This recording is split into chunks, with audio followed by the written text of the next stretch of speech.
Nope. Yes, no. Okay. Okay, then we're going to start off with continual improvement. So this is where I'm going to introduce you to the model. Okay.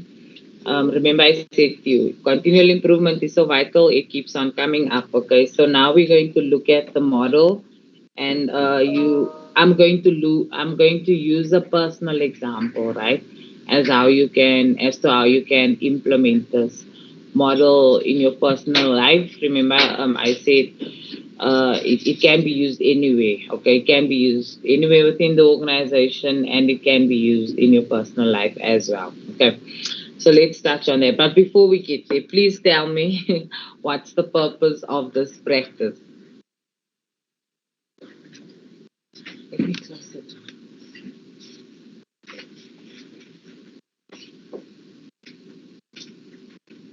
Anyone you remember what the practice is, right? It's to be able to keep up to date with the changing requirements of your customer. Yes, right.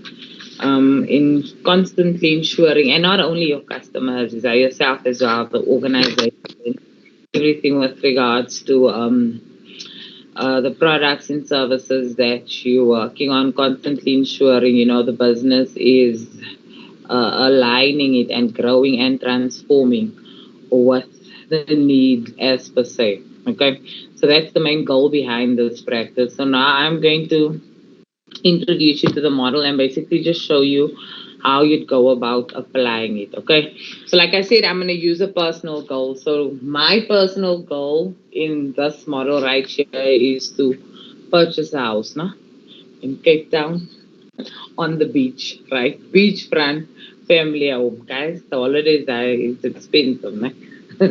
So that's my goal, right? I want to be able to basically purchase a house on the beachfront, and I'm going to go through these different. Can you please just close the door? Okay. Okay, so I'm gonna go through these different steps and then just take you through it as to how you apply it and get how it will assist you to get to your end goal. Okay.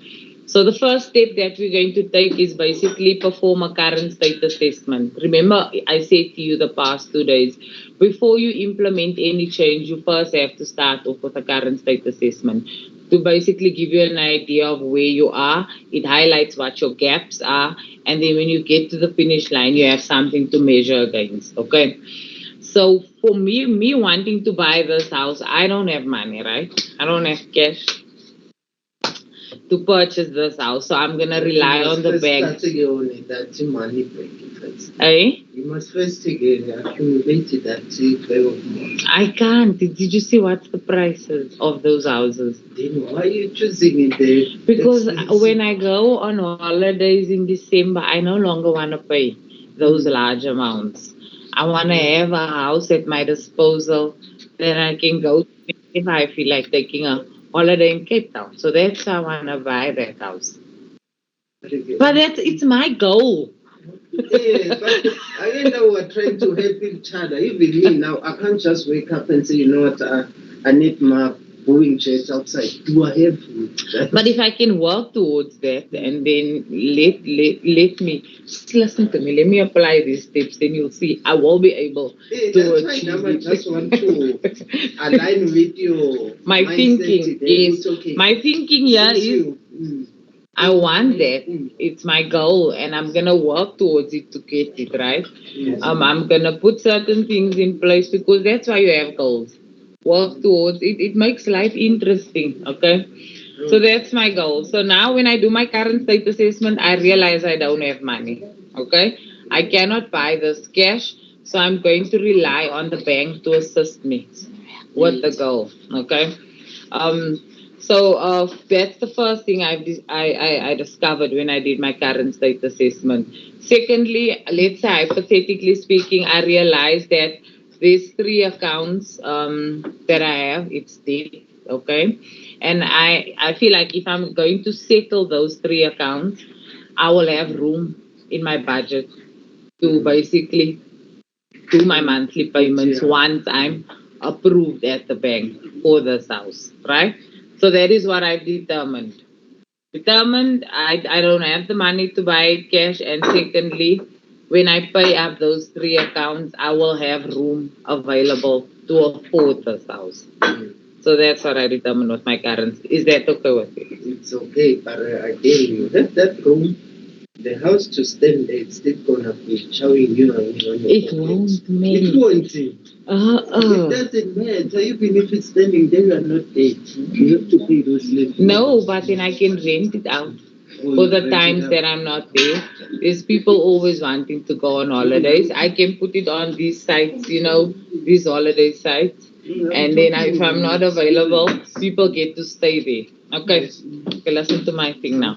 The second one is where do I want to be, right? So in the second step, this is where I basically outline my plan from point A to point B. So point A is where I currently am. I don't have the house, right? And point B is my goal, getting the house in Cape Town. Okay. So I'm also going to outline that whole journey using the SMART principle. Are we familiar with the SMART principle? No, me myself. Okay, so the SMART, what it basically stands for is the S stands for specific, M measurable, A achievable, R realistic, and then T time bound, right? So I'm going to come up with a SMART plan that will get me to my end goal. Okay, so I'm going to outline that. Okay, the third step is then me putting that plan into place and coming up with a monthly, let's say, a monthly commitment that's going to ensure that I pay up those three accounts, which I realize that if that is settled, I'm gonna have room in my budget to basically get to my end goal. Okay. So within that plan, let's say for instance, I'm gonna give myself a 12-month period where I commit a monthly amount that I'm going to basically pay towards those three accounts to ensure that when I get to the 12-month period, I'll perform, do the whole credit report, ensure that that is cleared up, and then when I go to the bank, I will get approval. Okay, that's the third step. The fourth step is me taking action. So I would now then execute the plan, ensure that I remain consistent, remain disciplined, make the monthly payments. Because when I get to the fifth step and I ask myself the question, if I got there, it should be yes. Like I said, I would then go to the bank, do the application, and it would be successful. Okay, that is the fifth step. The sixth step, if I achieved it and everything has gone well, remember what continual improvement is. Okay, I get to the first step, I do the application, the bank approves me, I get the home, right?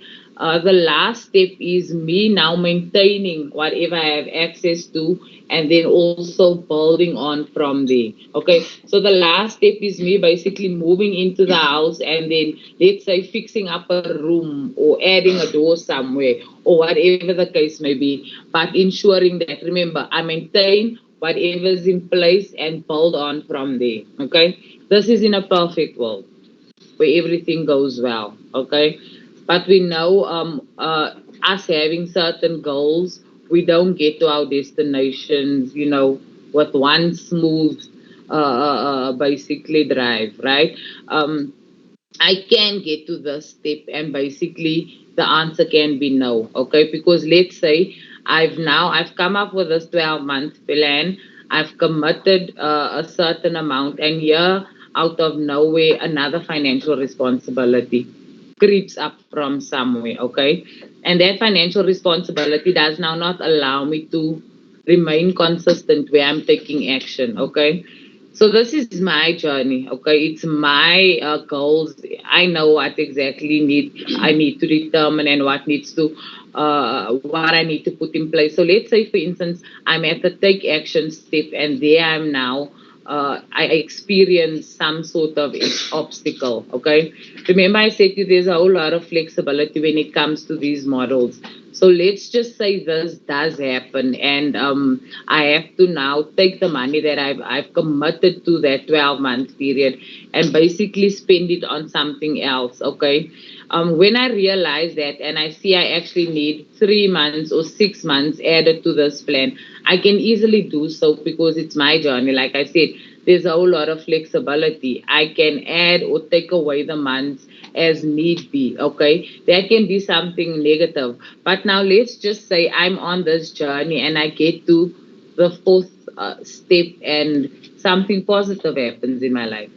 I basically get an increase, or I find a new job where I have more funds available, right? And I have more money at my disposal on a monthly basis. And now I can add to that 12-month commitment, right? And in that sense, let's say now, for instance, I basically get to this point, which is my goal within a 9-month period. Again, it's my journey. There's flexibility to it.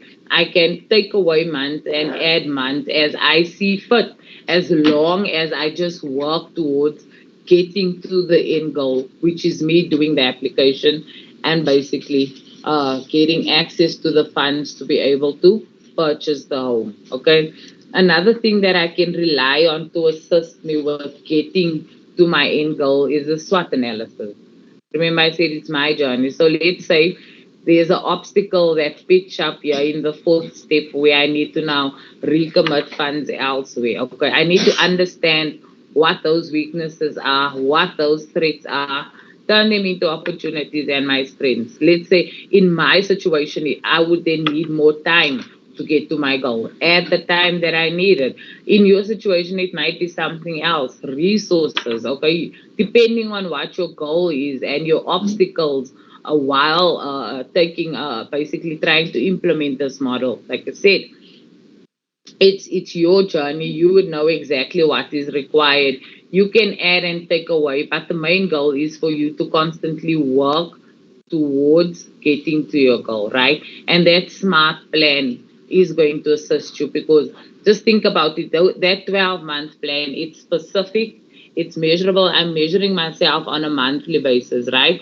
Whatever I'm committing to, it's something that I can achieve. It's achievable, right? It's realistic. I'm not committing to something that I know I cannot implement. And then it's time bound. Remember, it's not a goal that's going on forever. I'm giving myself a 12-month period, ensuring that when I reach that 12-month period, I should be able to go to the bank, do the application, and be successful in it. Okay. So that's the model. I use the personal example just to show you how universal this model is. This can be used obviously anywhere within your organization and as well as your personal life. Okay. Does that make sense? Is it something that you'll use? Yes. Okay. So let's go back to the organization now and unpack each step individually. Okay. So continual improvement occurs in all areas of the organization and at all levels, from strategic to operational. Okay. So the first step within this model is basically what the vision is. Okay. That looks at the business vision, the mission, the goals and objectives. Remember, I said to you when we identify these improvement initiatives, it must not just be catered to the stakeholders bringing it, right? It must align with what the organization is trying to achieve. And we must also cater for that improvement initiative from an holistic perspective, okay? And then the second one looks at where are we now. So this is where we would now perform our baseline assessment, understand where we currently are in our journey, identify what our gaps are, and then basically when we get to the end of the improvement initiative, we have something to measure against. Okay. The third one, where do we want to be? This is where we define our measurable targets. Remember, I said to you, this is now where you would rely on the SMART principle to come up with those targets. The fourth one, how do we get there? Put that plan together. That's my 12-month plan. Okay. The first step is executing that plan, taking action, the plan that you've put into place. The sixth one is, did we get there? This is where you evaluate the matrix and KPIs. Okay, so remember, if the answer is yes over here, you move on by means of maintaining whatever you've implemented and then build on from there. Okay, if it is no, identify why it is no. Okay, implement the improvements that's required. If it's more time, if it's resources, it's your journey, you would know exactly what is required to get you to the end. Okay, and then yes, if it's here, you keep the momentum going. Again, if it is no here in this step, document it as lessons learned. So when you take on a new goal, right, you don't take it on making the same mistakes, or rather not forecasting for what you've missed out in your previous goal. So now let's say you've taken on a goal and time was an issue. So when you take on something else, cater more time, right, or cater for more resources, whatever the case may be, you're not going to walk into or take on another goal and not plan or forecast for it. Okay. Um, what's very important with continual improvement, especially from a process perspective, right? Let's say we've gone through this, we relied on this model to change a process within your working environment. Okay, and you get to the state where you've implemented it. The important part over here is to keep the momentum going, ensuring that people remain in the new ways of working. Okay, if not, okay, they can easily go back to the old ways of working, and then all this work was in vain. Okay, so it's very important with regards to continual improvement. Implement the change, okay, maintain whatever you've implemented, and then build on from there. Okay. So again, the continual improvement model is a structured approach to making improvements you can use to increase the chance of your initiative success, as it puts the focus on customer value and ensures improvement efforts can be linked back to what came before. Okay. Use it as a workflow and a high level reminder to ensure improvements are properly managed, linked to goals and priorities, and also producing sustainable results. Okay, so let's unpack these steps individually and look at if we were to miss one of them, what the impact will be. Okay, so the first one, which is what is the vision? What improvement do you envision, and how does it support the organization's visions and strategies, right?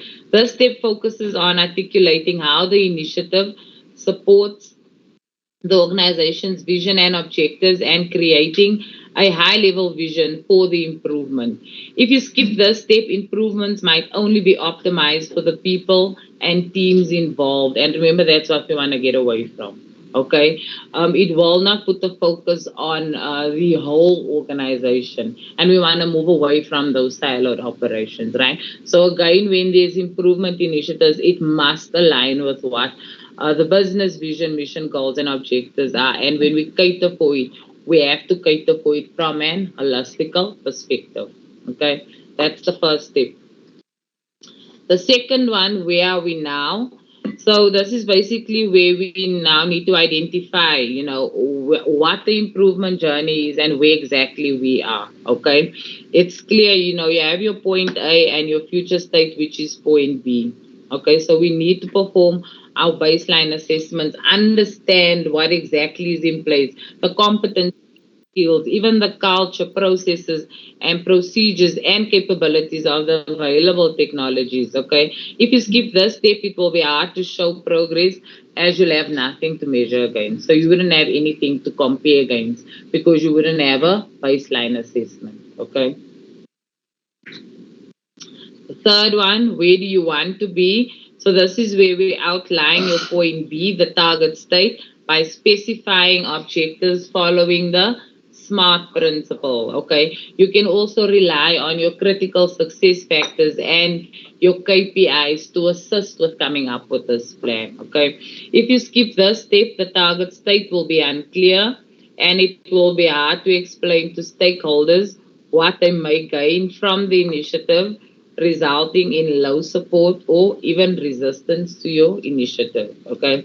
So your critical success factors, we know that's a necessary precondition, okay? So the critical success factors in my journey was the 12-month plan that I came up with and the amount that I committed to pay on a monthly basis, right? So if I did now not meet that on a monthly basis, there was no way I was gonna achieve my goal, because then there wouldn't be room in my budget for me to then basically maintain, or even for the bank to consider giving me the loan, because now there's no room in my budget. And then my KPIs is me basically measuring on a monthly basis, ensuring that I'm making those monthly payments. Okay. How do we get there? So where basically where you agree a specific route from point A to point B and create a plan to do so. The plan may be straightforward and direct, or it may be more involved. Mine was quite straightforward, okay? You may have to design experiments to test which options are best. You may find it most effective to work in an iterative way. Remember what I said to you, if you were to get to the sixth step and the answer is no, and now you realize that there were some obstacles, or even the first step, you can easily add more time or take more time or whatever the requirement is, okay? Your journey or your plan also does not need to be straightforward. Like mine was straightforward. It was a straight 12-month plan. Yours can be something completely different, because you basically monitoring this journey closely, okay? It's your journey, you walking it. And like I said to you, there's a whole lot of flexibility when you, if you realize that the plan that you've come up with initially is not going to take you to your end goal, change it. Okay, add whatever is needed, remove what is not value adding, and ensure that whatever is happening within your journey is basically taking you to the end goal. Okay, so if you skip this step, you are likely to flounder and fail to achieve objectives, making it harder to get support for future improvements. Okay. The next one is you taking action. So yeah, you're basically executing the plan, ensuring that you remain disciplined, ensuring that you bringing your part based on your requirements, adding to the work that you need. Okay. Here you have to maintain focus on measuring progress towards your vision, managing the risk, and also ensuring visibility and awareness of the initiative. In this step, you can also rely on the other ITIL practices. Let's say it's something completely new and it's a big change that you're implementing within the environment. Draw on organizational change management or even risk management. Whatever help you need, draw on it to ensure that at the end of the day, you maintain, okay, you remain consistent, and you're basically getting or drawing closer to your end goal. Okay. So when this step is done, if you succeed, you will be at the journey's end in the new current state. Okay. The step is basically just checking if you reached your goal, right? This is where you question yourself.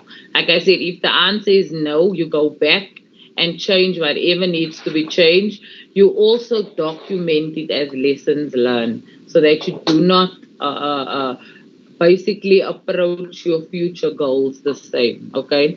And then if it is yes, you would move on to the next step, maintain whatever's been implemented, okay, and then build on from there, okay.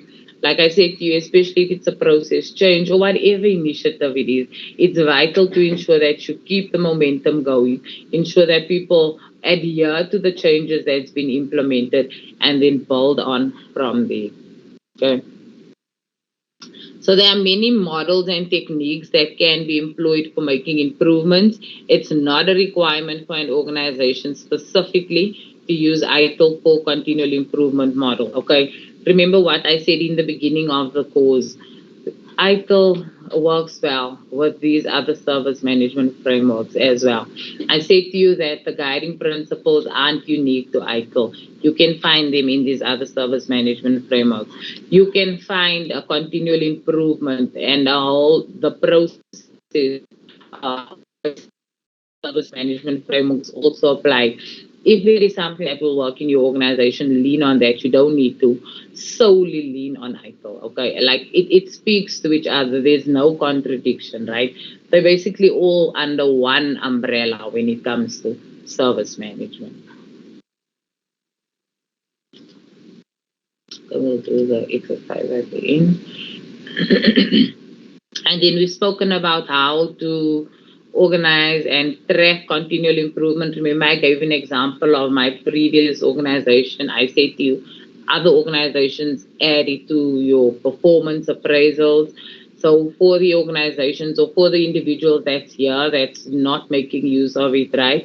There's a lot of ways that this can be captured and tracked. It can be used on Teams, whatever applications you guys have in place for you to have visibility of your continual improvement ideas or initiatives that have been identified. Okay, so some organizations use a database or structured document called a continual improvement register. So multiple CIRs can be maintained at different levels of the organization, and some organizations would also identify them during project execution. Okay. And then again, continual improvement, as I've been mentioning, it's everyone's responsibility. Okay. The highest levels of the organization, our leaders, everyone has a role to play when it comes to continual improvement. And also the contribution to the service value chain, every activity. Okay. While working through all these activities, from your demand right up until the section where products and services are being provided. Continual improvement needs to be catered for at all levels consistently. Okay. Any questions? Can I ask, will be wrong if I'm saying that this practice of continuous improvement will work better if I want to start a project? It can be something that you identify and implement it by using a project, yes? Okay. It's one way of doing it. Okay. Again, depending on what the initiative is as well. Yes. Is there an opportunity to check for progress if you missed one of the steps going along, and also you'll be able again to go back and evaluate and check? Yes. And maybe if possible, you can make changes. Yes, definitely. So that's why we say it's something you should constantly be doing. So let's say you're busy with your first step and you come up with a plan, right?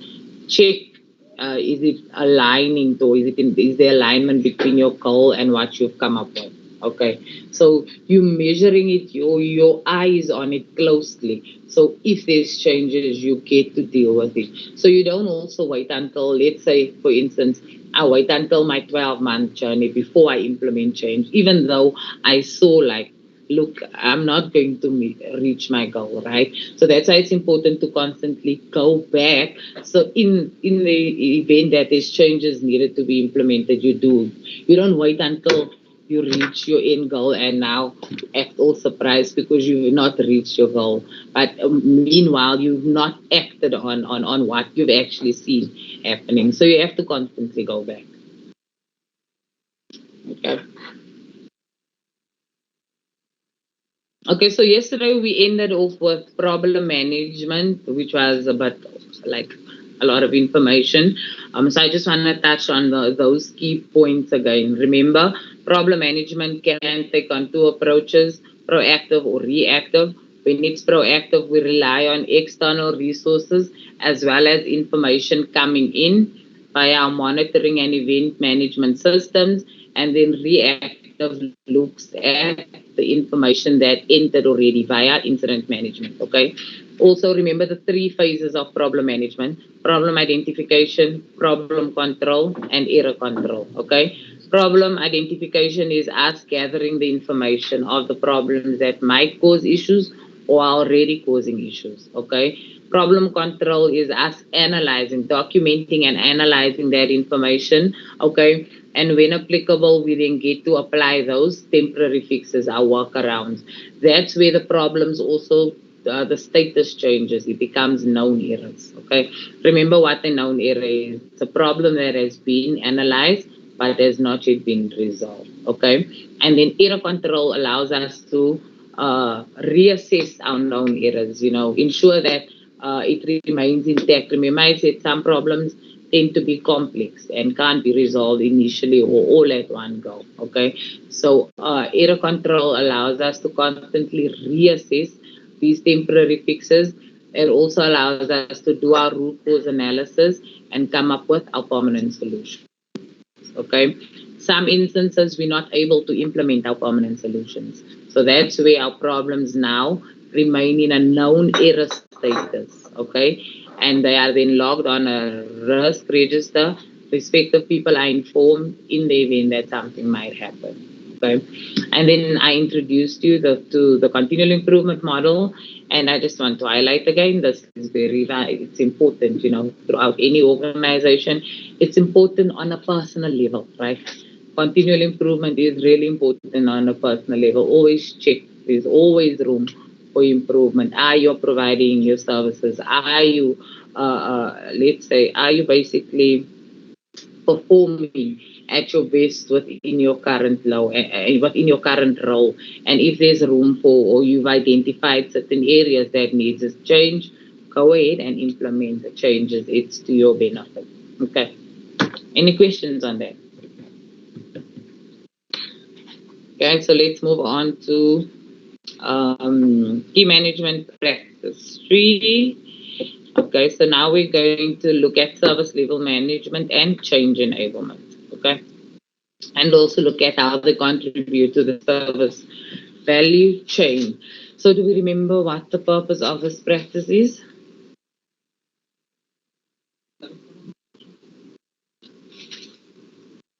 Eh? Refers to SLAs.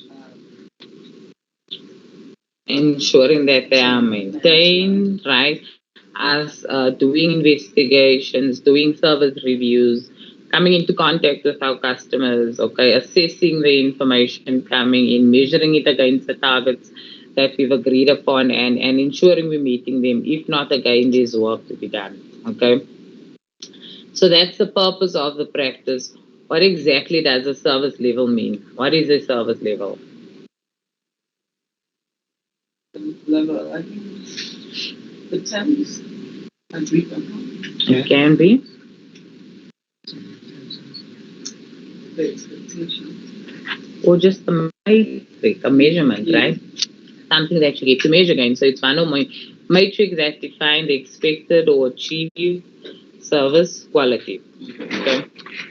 So service level management provides the end-to-end visibility of the organization services. To achieve this, service level management establishes a shared view of the services and target service levels.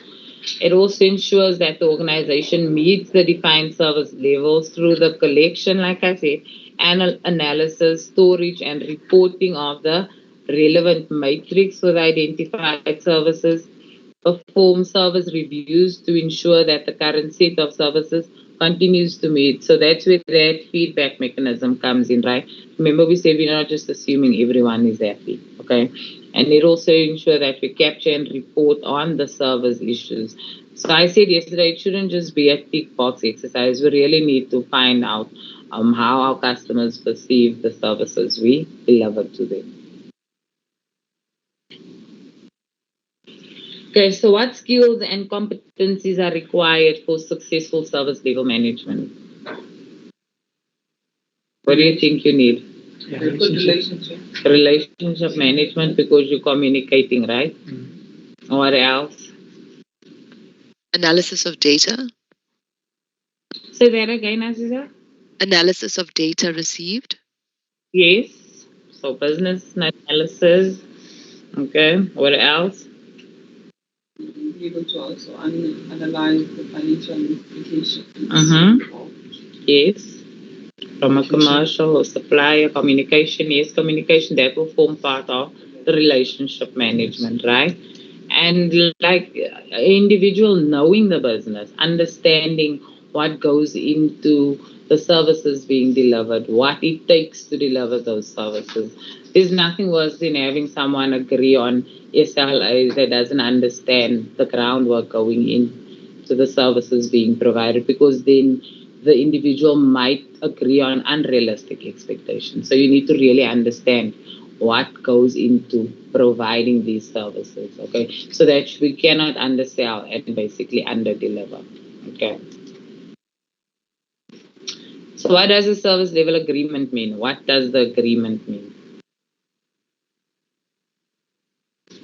What does the service level agreement mean? It's an agreement between the service provider and the customer on what the measurement metrics will be. What's expected in that relationship, right? Can I say also for protecting each other?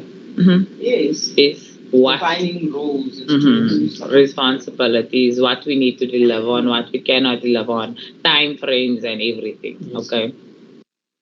So here we see the definition of service level agreements, okay, and the 4 key requirements for successful SLAs at the bottom. So anything or everything pertaining that's documented within the SLAs is obviously related to the defined service that's being provided.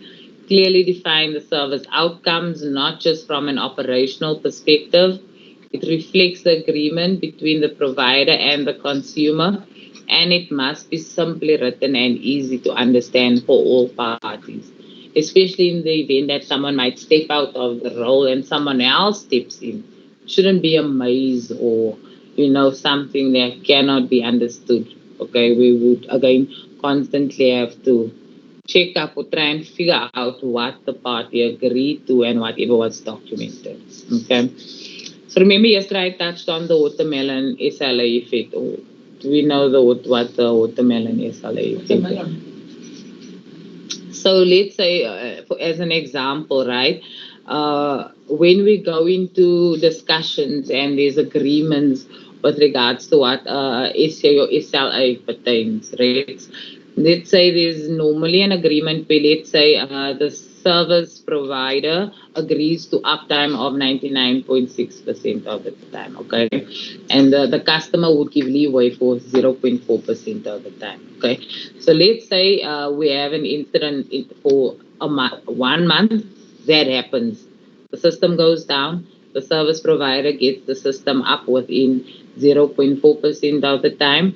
But the time that happens was at the time that is crucial for the customer, where the customer could not go without the services, right? So on paper, yes, your SLA, you met your SLA, but in reality, the customers aren't happy. So it's all green on the outside, but actually rotten in the inside, because yes, you've met your expectation, or basically you've met the SLA on paper, but the time that it went down was a time that was really crucial for your customer.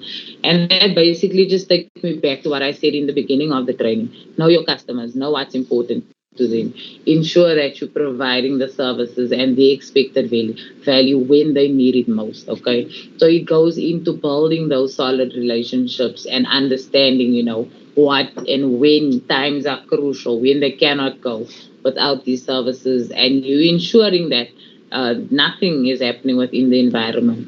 That is why some organizations introduce a freeze period from, let's say, the 20th, depending on what time is critical for those organizations, not allowing any changes on the environment. So maybe implementing a freeze period from the 20th until the 5th or the 1st of every month. That would then ensure that the environment is stable, there's no issues or there's no downtime. That's just one example, okay, as to dealing with that. Okay. So again, service level management involves collating and analyzing information from a number of sources. Okay, what questions do you think you could pose to your customers that will give you an indication as to when are the critical times, when there shouldn't be any changes? What type of questions do you think you should be posing to them? We need to know their financial year. Where does it start? Where does it finish? The budgets, things like those. Also, the financial year one also leads me to when do you do your audits? Because you also need to make sure that you prepare for such make sure that everything is available. Then, okay. So when is your critical working hours type of thing? Yes. That's one of them, right? What else do you think, guys? Give you one there. What does your work involve? Okay. How does yes? You need to understand the nature of their business. Mhm. Yeah, the key. Definitely. I'll push on Twitter. Yeah, she said she's joining online. Twitter. Hi, guys. Okay, so how does technology help you? What are your key business times? That's important as well. Okay, people and activities. What differentiates a good day from a bad day? I think that alone tells you a lot. You saying, listen, on the 15th to the 20th, I can absolutely not go without my products and services. That will give us the whole indication. Look, we need to ensure that the environment is stable during that period, each and every month, right? Like for TVET, say when are they writing exam or when is most, Yeah. when Yes. is crucial time. Yes. When you need to all this. So you would know you can't. I see you're really busy. I'm saying I see you really. Yeah. She's listening to you. Yeah. Okay, which of these activities is most important to you? Like you just said now, when can we, when is a crucial a time in your environment? What are your goals, objectives, and measurements for this year? On what do you base your opinion and evaluation of a service or IT technology? And then simply, how can we help you more? Okay. Customer feedback, and like I said, can also provide us with that. So I know some organizations relies on surveys or key business related measures. How do y'all gather feedback from your customers? Social media. It can. Feedback forms. But social media is going to expose you if you're not delivering. There's a back end out there. Yeah. So on your incident management tool, don't you have service like added? They have to have. So you don't know like how you being perceived. Like there's no feedback. You don't know how the customers feel with your service. No one's feeling, receiving, doing that. Yes, I'm saying we must move away from the assumption phase, right? So one of the people that I'm managing, what they are concerned about is the fact that when students are registering, they want to understand from them how easy is the registration process. So they take a survey from the students so that they can use that feedback to understand how easy was it, what are the challenges. Yeah, what did you face? It helps to the continuous improvement plan. Yeah, to ensure that you cater to that. I know surveys, it's difficult to get people to complete surveys also on the other end. They're prone to complete it when we're complaining, but not so much when, when it says. We use what you call cities now. Yes. But it does send surveys to customers, but it doesn't send it often. So I'm not sure if it's automated or someone needs to send it to. Oh, yeah. I know of an organization that in their service management ITSM tool, they use ServiceNow. So I think it's a module added, right? Where it's you kind of force. So if you log an incident or a service request, you have to rate it. If you don't rate it, you can't log one again. So even if I log a service request now, and 3 months from now, I want to log again and I didn't rate it, I can't. Okay. So I'm sure like in the beginning there was pushback, but now it's part of the organization's culture. So now they actually really know how the customers perceive. Even if you're now saying I'm being forced to, and I'll rate you bad, you're gonna have to stipulate why. Like this was bad because of A, B, and C, so that they can check into that. So that's it's something one can look at to ensure that, like I said, to help us move away from assuming everyone is happy and actually really finding out how we're providing those services. Go. Others, they send emails. They send an email that maybe 2 or 3 days after.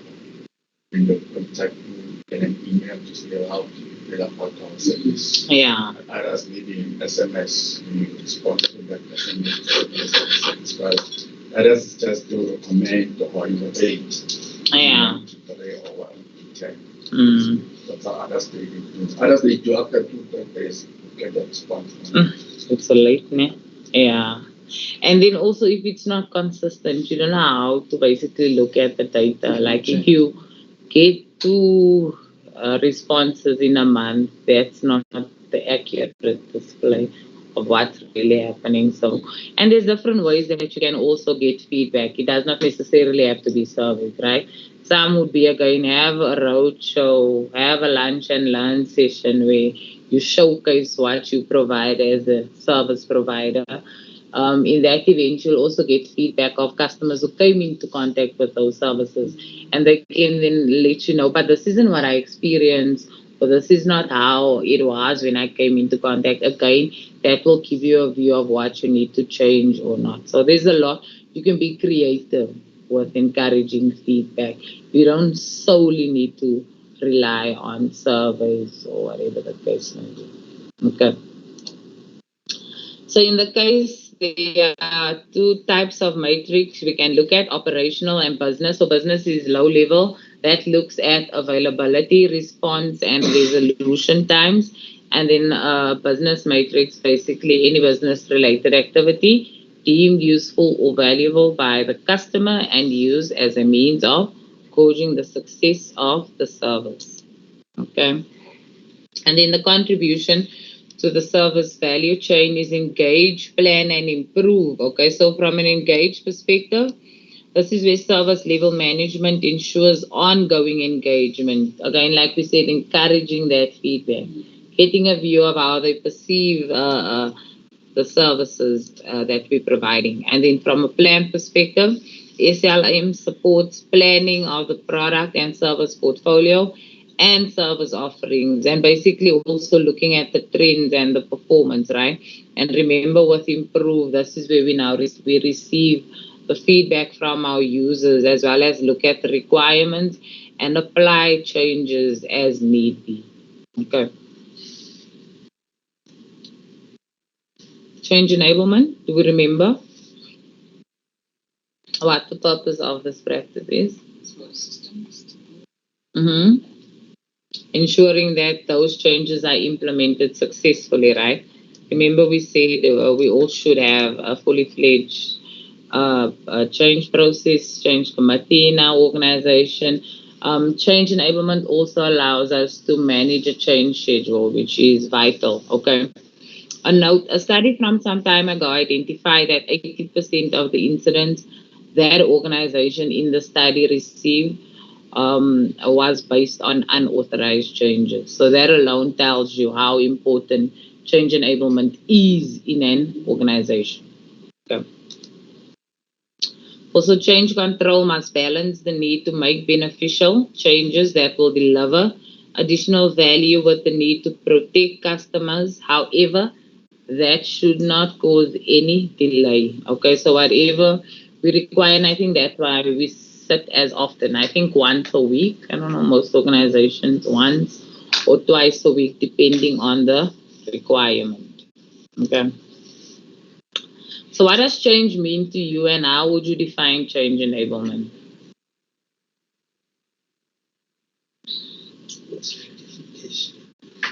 Modification, yes. What else?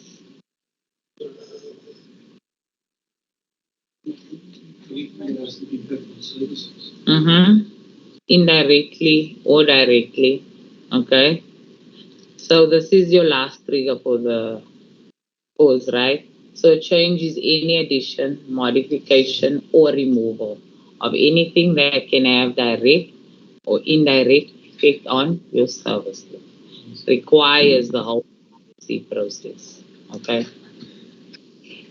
So each organization again defines its change enablement scope. It often includes infrastructure, applications, documentation, processes, supplier relationships. Again, anything directly or indirectly impacting a product or service must go through the whole change process. Okay. Question: if we want to re-index a database server, would that need to go through the whole change process, or can we just go ahead and re-index? They would Have to go to change. I have to go change. It's a modification, right? So it requires that. Um, so remember the difference in terminology that I introduced to you: change management, people, change enablement, your products and services. Okay. Your change authority. So this is the person or group who authorizes a change is known as the change authority. What does your change authority look like in your environment? Is it constant, or does it change with regards to the change that's being implemented? What's yours like, Priya? For the change part, That's it. And it's the same people. Okay. huge one, Yeah. because they can't see the impact of changes. They can change, all the paperwork's there. With no experience, nothing. Wow. Okay, that's not best practice. Same in government. Yeah, Most of them. it's constant. Okay. Change. Okay, so please note that's not best practice, and for exam purposes, you're gonna get questions around that, right? Your change committee change as in with the change that's being implemented, so it doesn't remain constant. Okay, so let's say if there's a change that needs to be implemented from finance perspective, you're gonna need your SMEs from finance, procurement, the services, whatever the case may be. According to ITIL, your change committee does not remain constant. Okay, some organization, my previous organization as well, and also because it's not an IT organization, right? So IT is just a cost center over there, and in an organization where IT is a cost center, you can do very little. Okay, so it's very limited. So in that situation, the change authority was also constant. It was the same people, and but in that instance, they also had SMEs from each area at least, okay, to make the decisions and who basically would have an understanding of the environment. So it wasn't also just made on the fly. But I think that the fact that it remained constant wasn't good. At least like the previous time, the change of password was much better. Because as the database administrator, there was a change to the application. I was immediately one of the approvers. Yeah. So I had to reform part of the Yeah. change of password. And you'd make decisions based on your experience, your knowledge. You understand what the impact is on the environment. Okay. All some organizations that did it. Yeah. Mm-hmm. True. Interesting with us because it goes through